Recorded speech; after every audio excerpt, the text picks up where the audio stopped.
Joe Budden violates and crosses the line with Melyssa Ford. Also, you forget I have like a cycle, so there's some times where I have Still. to. That's right. On a recent episode of the Joe Budden podcast, Melyssa Ford made some type of allusion to having a cycle. And Joe said, "You still get those?" Now, this is a big deal because a lot of the fans of the Joe Budden podcast have noticed that Melyssa Ford tends to find herself in some sticky situations while she's been on the Joe Budden podcast. Of course, there's Joe, who just has a natural inclination to be the freaky boy man.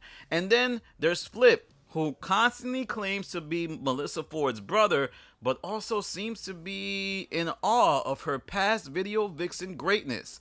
Then there's the Ish and Melyssa Ford narrative, where it was like she was kind of being, sexualized to be some type of siren who was breaking up a happy home. Well, now is yet another instance of the same thing going on. So the bigger picture here is that there's some type of lawsuit building. Now, I'm not saying I'm the one preaching that. This is all over the subreddit for the Joe Budden podcast, as they have highlighted other instances where Joe Budden might have crossed the line. For one, there was this post here highlighting the Patreon confessional episode Joe Budden did, where Joe said that he wanted to be stranded on an island with the Canadian super freak so he could take it down. Now, the funniest thing is that he bleeped Melyssa Ford's name out, and we all know he was talking about Melyssa Ford, as she is someone referred to as the Canadian super freak. Another instance that occurred is when the show was talking about some type of OnlyFans girly that Joe Budden was subscribed to. And, Joe was talking about, oh, I got the 25 for her. And then he started to show the cast members images of show the video of the freaky girl that was, popping it like it's hot on his OnlyFans. And he showed Ish. He showed Flip, and I think Flip showed Melyssa Ford. Now, this is obviously within the context of a podcast, but it can look a little crazy when you start to apply workplace dynamics. And there's also been some other Redditors who have highlighted how Flip just seems to be building, awkward bridges to Melyssa Ford's sexuality. Look at this comment here.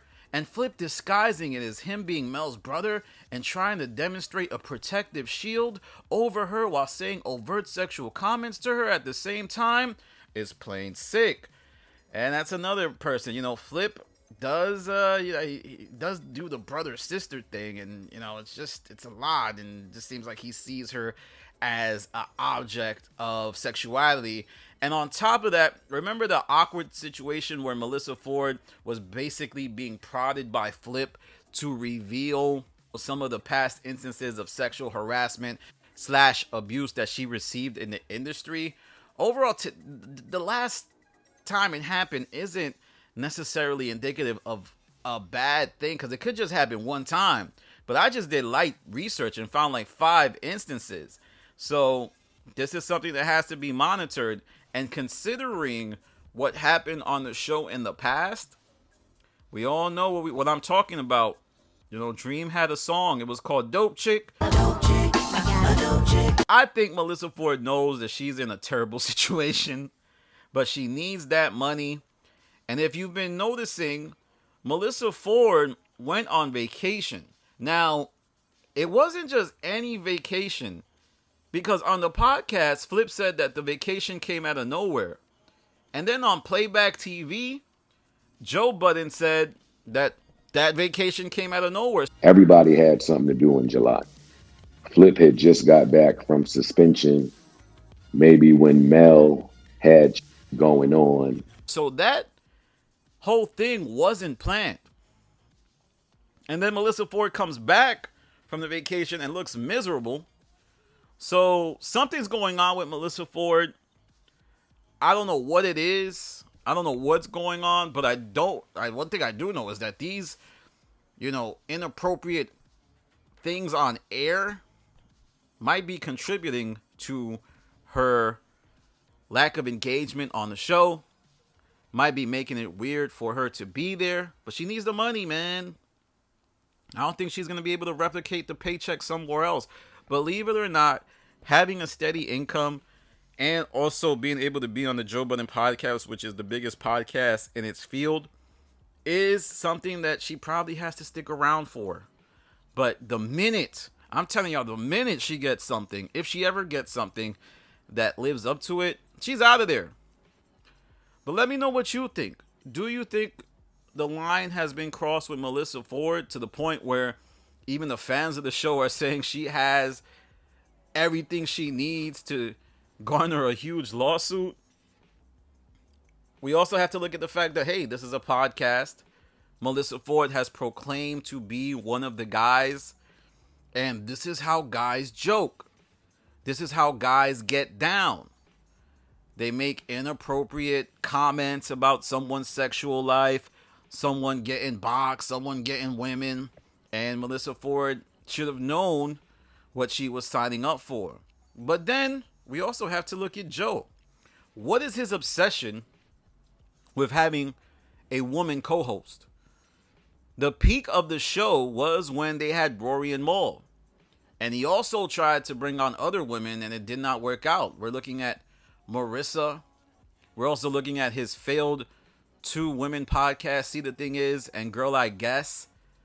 The Joe Budden audience is 90% men. I got to look at my analytics. It's 90% men. Right? So if my analytics are like that, I'm pretty sure it's a good measure for what Joe Budden's analytics are. He's trying to force this, and I don't know why. I'm assuming he thinks that, you know, because anytime you talk to Joe on Spaces, he's always talking about, where the women at? Where the hoes at? I need the hoes. Where the hoes? We got to bring the bees through. We got to, oh my God, we need to bring them through. And I think he's applying that logic to the podcast. Now, I know a lot of you are going to be like, Danny, you get no hoes. You don't know. They need the hoes. But look at the women that listen to the podcast. A lot of the women that listen to the Joe Budden podcast be like, man, I really don't care for the woman perspective. Not on the Joe Budden podcast. Who cares about...